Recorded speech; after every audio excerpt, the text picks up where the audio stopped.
Assalamualaikum warahmatullahi wabarakatuh. Perkenalkan, saya Tasya Malinda, NIM 1903643 dari Kimia NKC 2019.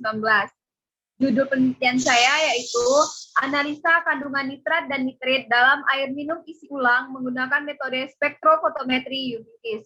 Next, Bang.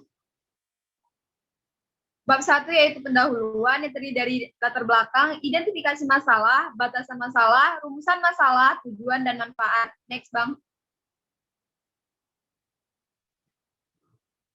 Pada zaman sekarang ini, orang sudah sangat jarang meminum air rebusan. Saat ini semua orang sudah banyak mengonsumsi air minum isi ulang atau air dapat atau air galon yang juga saat ini sudah banyak usaha air minum isi ulang beredar di mana-mana. Analisa kandungan nitrat-nitrit dalam air minum isi ulang menggunakan metode spektrofotometri UV bertujuan untuk mengetahui konsentrasi senyawa nitrat dan nitrit dalam sampel air minum isi ulang yang diproduksi oleh depot air minum isi ulang.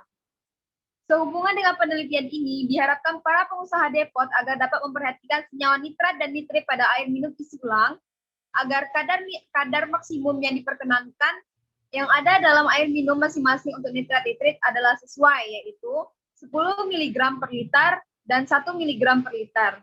Next, Bang. Selanjutnya yaitu identifikasi masalah. Yang pertama, dampak meminum air yang tercemar. Dampak meminum air yang tercemar yaitu maka tubuh kita akan terkontaminasi dan kita juga akan terserang oleh beberapa penyakit. Yang kedua yaitu pengaruh pH air dan dampak bagi tubuh. pH air yang baik untuk diminum atau dikonsumsi itu sekitar 5 sampai 6. Yang selanjutnya yang ketiga yaitu perlunya alat dan bahan untuk steril air sehingga air layak untuk diminum. Dan yang terakhir yaitu terdapat logam pada beberapa air minum isi ulang yang dapat merusak kesehatan. Hal ini terjadi karena adanya depot atau tempat usaha air minum isi ulang yang tidak memeriksakan kadar airnya melalui dinas kesehatan. Next, Bang. Batasan masalah. Berdasarkan latar belakang dan identifikasi masalah di atas, serta dalam melakukan penelitian ini lebih terfokus dan tidak meluas, adapun batasan masalah dari penelitian ini adalah yaitu uji nitrat-nitrit pada air minum isi ulang dengan metode spektrofotometri UV. Next, Bang. Rumusan masalah. Yang pertama yaitu bagaimana cara mensterilkan air yang sudah tercemar. Maksud air yang sudah tercemar ini yaitu air yang sudah memiliki banyak kandungan logam nitrat-nitrit, di mana air tersebut tidak baik atau tidak layak untuk dikonsumsi. Kemudian selanjutnya yaitu apa saja penyebab tercemarnya air minum isi ulang. Dan yang terakhir yaitu bagaimana cara kerja nitrat-nitrit dalam air minum isi ulang. Next, Bang.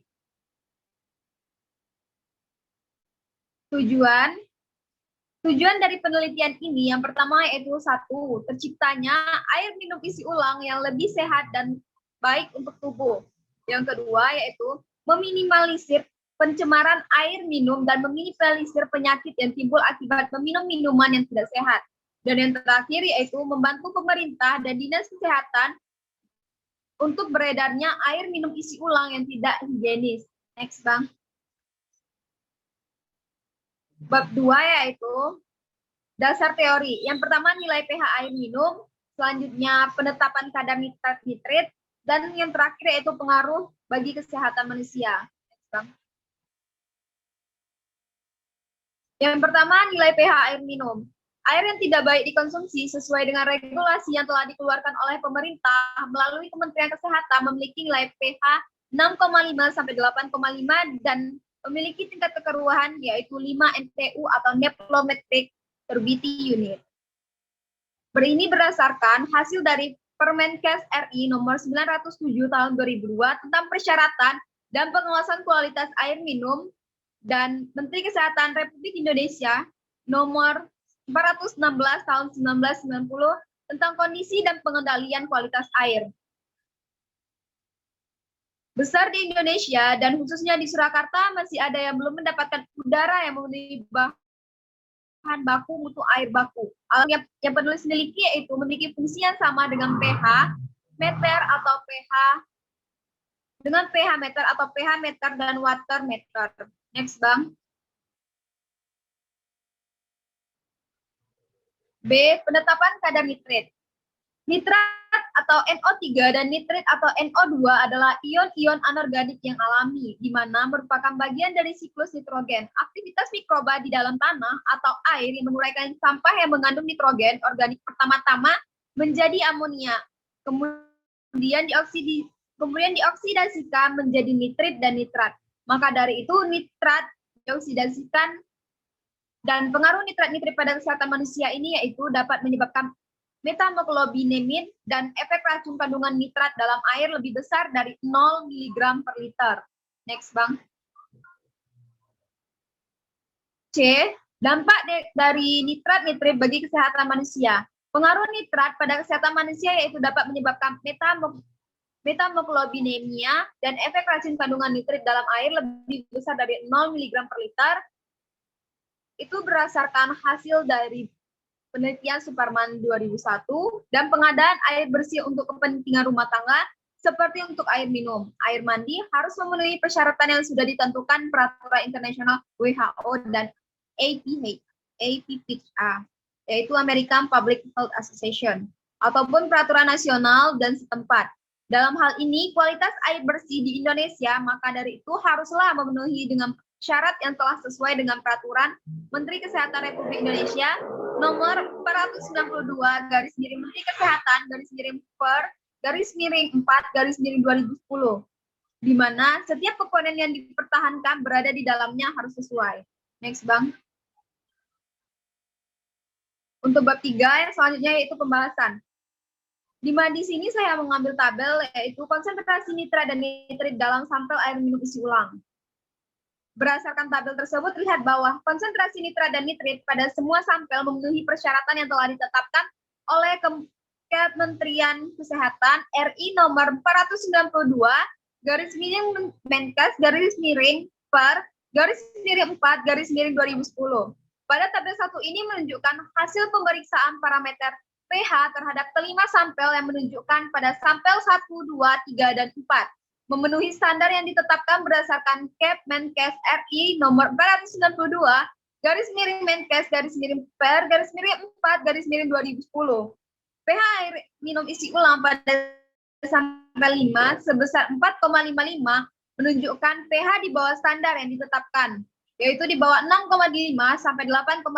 Artinya air minum pada sampel 5 ini bersifat asam. Nilai pH yang lebih rendah dari 6,5 berarti bersifat lebih asam sehingga akan bersifat korosif pada organ tubuh bila dikonsumsi oleh manusia. Air yang bersifat asam dapat melepaskan logam dari pipa seperti tembaga Cu, timah atau Pb, dan seng atau Zn, sehingga air ini akan mengandung zat-zat yang berbahaya tersebut. Maka dari itu, dengan adanya kandungan logam pada air, secara tidak langsung akan mempengaruhi estetika air minum tersebut, yang dapat menimbulkan rasa asam pada air minum. Tidak hanya itu, hal ini juga dapat menyebabkan masalah kesehatan pada manusia, yaitu seperti asidosis, sedangkan pH yang lebih tinggi tidak langsung menyebabkan masalah kesehatan, tetapi menyebabkan masalah estetika seperti timbul rasa pahit pada saat diminum. Next, Bang.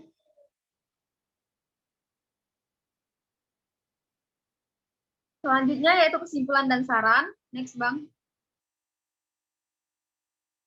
Kesimpulan, konsentrasi senyawa nitrat dan nitrit yang terkandung dalam 5 sampel air minum yang diperoleh dari beberapa depot air minum isi ulang atau DAMIU di 2 kota Palembang memenuhi persyaratan yang telah ditetapkan berdasarkan Menkes RI nomor 462 garis miring Menkes garis miring per garis miring 4 garis miring 2010, yaitu untuk senyawa nitrat di bawah 50 mg per liter dan senyawa nitrit di bawah 3 mg per liter. Next, Bang.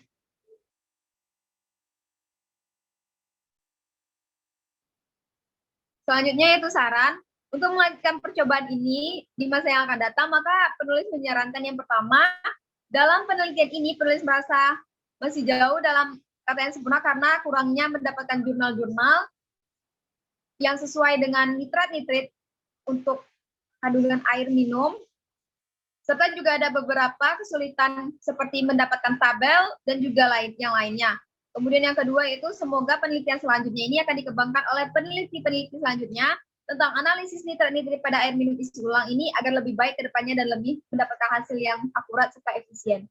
Next, Bang. Baik, sekian presentasi dari saya. Saya ucapkan terima kasih. Wassalamualaikum warahmatullahi wabarakatuh.